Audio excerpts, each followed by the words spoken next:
We're sandwiched, all right.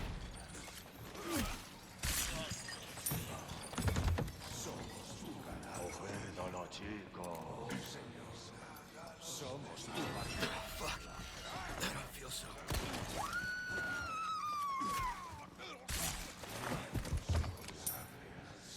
Hey, up on the balcony!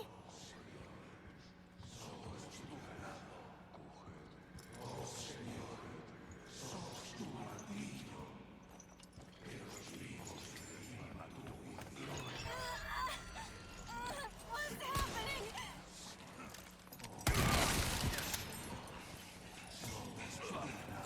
Yeah, the other side!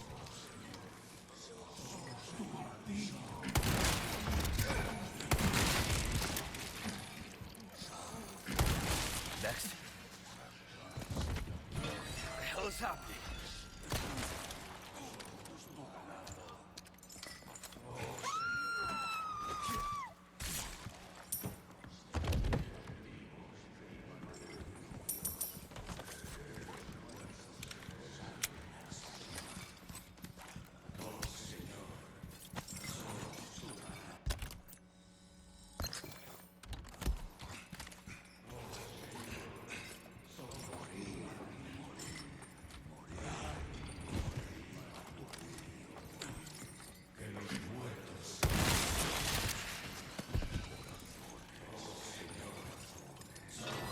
Fuck. I don't feel so.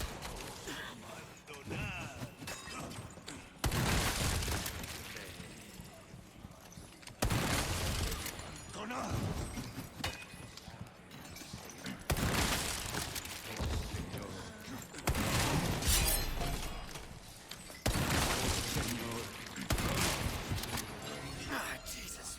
My head.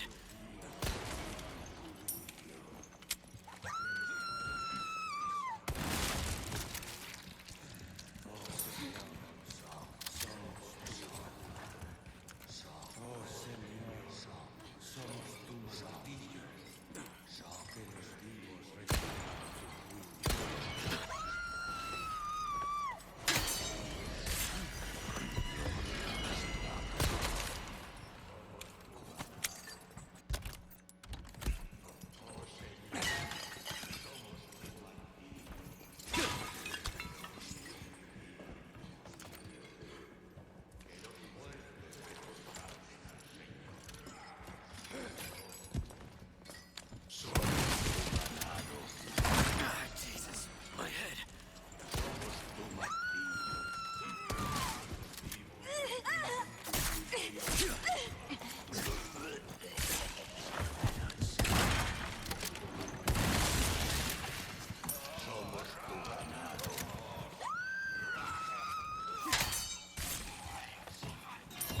Fuck. I don't feel so. Que los muertos no pueden caminar. Oh, Señor. Somos. Keep coming. Que los vivos reciban tu juicio.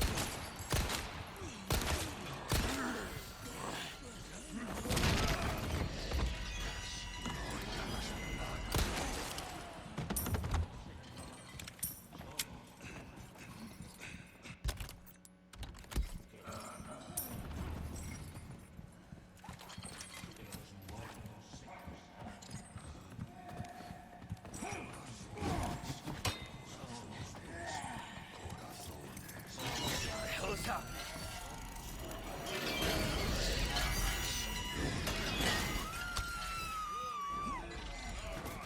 ¡Gloria a las plagas!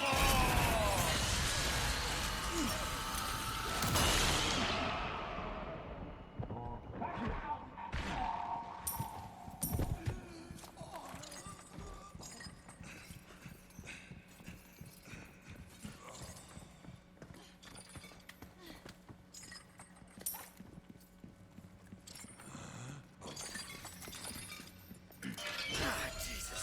My head. ¡Gloria a las plagas! Present for you. And that's that. I mean, is that really what the developers expect you to do for this stupid sequence if you don't have a grenade? Or if you don't do that really weird skip where you can throw the grenade before the cutscene to kill that guy that pulls the switch? I mean, I can't believe this is what they would settle upon as part of the normal gameplay to this stupid section. Like, this might honestly be the stupidest sequence ever in all of Resident Evil 4 Remilk. And there are plenty of stupid sequences out there in Resident Evil 4 Remilk, unfortunately. But this one honestly takes the cake. Because I have never done anything so soulless, so simple, so bare bones, so rudimentary. All these mechanics, like with the knife execution and with the melee. You're having to do them so much that it ends up feeling just about as boring as just running through a game that has no enemies at all. So it's like you're just jumping over hurdles in the Olympics without any kind of effort.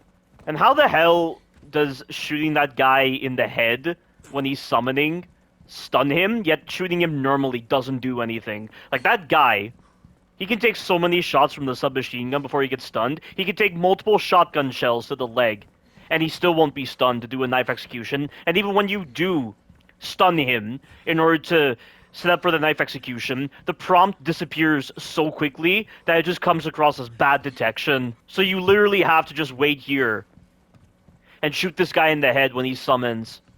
And then you have to switch between him and the enemies. You're constantly just dealing with enemies that grab onto Ashley all the time, and they never flinch unless it's from the shotgun. And so you're forced to use the knife execution so many times, and using up a lot of knife durability. It's like what I said before. Everything involving the knife executions, everything involving the melee, you know, those kind of mechanics that people would associate with complex play. The way the enemies are utilized in this sequence just causes these mechanics to feel very soulless and utilized way too much in some very stupid ways. And then you have all the enemies just spawning from these holes in the ceiling. And if you even think about trying to climb this ladder, they'll stun lock you as they're moving towards the ladder. If you want to know exactly what I'm talking about, you can check my blind playthrough of Resident Evil 4 Remilk, where literally Leon started spazzing out in this corner right over here because the enemies were sprinting into him. And it's not just with Leon. They can do that to each other. You can literally hear some kind of spazzing out sound effect as they're doing that. I mean, this is such an unintelligent sequence. They throw so many enemies at you. The mechanics are stripped bare. The mechanics are made to be very soulless, unfortunately. And you're having to rely upon really stupid methods to deal with the spawns. Like, is this really their way of encouraging normal play? Or is this their way of forcing you to use that exploit where you use the grenade? And I can't understand why Leon brings Ashley along with him. She gets grabbed all the time in this stupid sequence, and unfortunately you need to rely upon that if you're going to get rid of the enemies, because the basic flinch animations aren't there, because the enemies shrug off bullets like they're nothing, which makes no sense at all. It just looks so outdated. It's like I'm back in like the 80s or something, where games were still in development and flinch animations didn't exist. I cannot believe they're embracing that model in 2023, and they're having you favor these kind of stupid methods, all these stupid exploits, all these kind of weird strategies, in place of actual proper gameplay, you know, actual intelligent enemy placements. This is so dumb. It might seem like there's some kind of strategy here where you shoot the Red Zealot in the head while he's summoning and that stops the enemies from transforming, or you make the Red Zealot transform the enemies so that you can use flash grenades against them. Like, none of that feels like it's part of some intended method at all. It's all part of some technical knowledge, just gaming the system, just having to find those holes, having to find those loopholes, having to find all these kind of stupid methods. I'm just fortunate that I don't feel the same level of burnout from this sequence like what I had felt previously back at my blind playthrough, because I've gone through this pre-alpha too many times that I've just become numb to it at this point. There is no challenge here, there's no difficulty here. It's just upgrade your weapons, and then just mindlessly shoot all the enemies, because as long as the Red Zealot isn't transforming them, they can't transform from your shots. Just the lack of thought put into this stupid sequence. I just don't get it at all. This might honestly be the dumbest thing I've ever done in a Resident Evil title by far, and I'm not counting all the stupid stuff you do in the older Resident Evil titles, because of course development teams back then weren't exactly that experienced with developing games. But this is 2023, and we're still embracing these kind of models. I just cannot believe it. It's these kind of sequences that just give Resident Evil 4 Remilk the title of a pre-alpha, just developed by the most inexperienced and incompetent development team I've ever seen in gaming history. There's going to be so much to talk about with regards to this sequence in my Resident Evil 4 Remilk retrospective. And also, guys, by the way, do you know the amount of times I got that bug where I saved Ashley from a grab and she's just floating in the air, or she's just not moving, and I've ended up soft-locking the pre-alpha? They still haven't fixed that issue, and I have those clips saved right now, and I'm reserving them for another Poor Designs or Resident Evil 4 Remilk video, if I ever get to it while I'm busy focusing on my retrospective. Or for all I know, that footage might also be a part of the retrospective. But the fact that they can design this room in such a way where that error occurs so frequently, that just doesn't make any sense at all. Yeah. I don't even know if this is the worst sequence in Resident Evil 4 Remilk. I played through this pre-alpha so many times, but I don't know.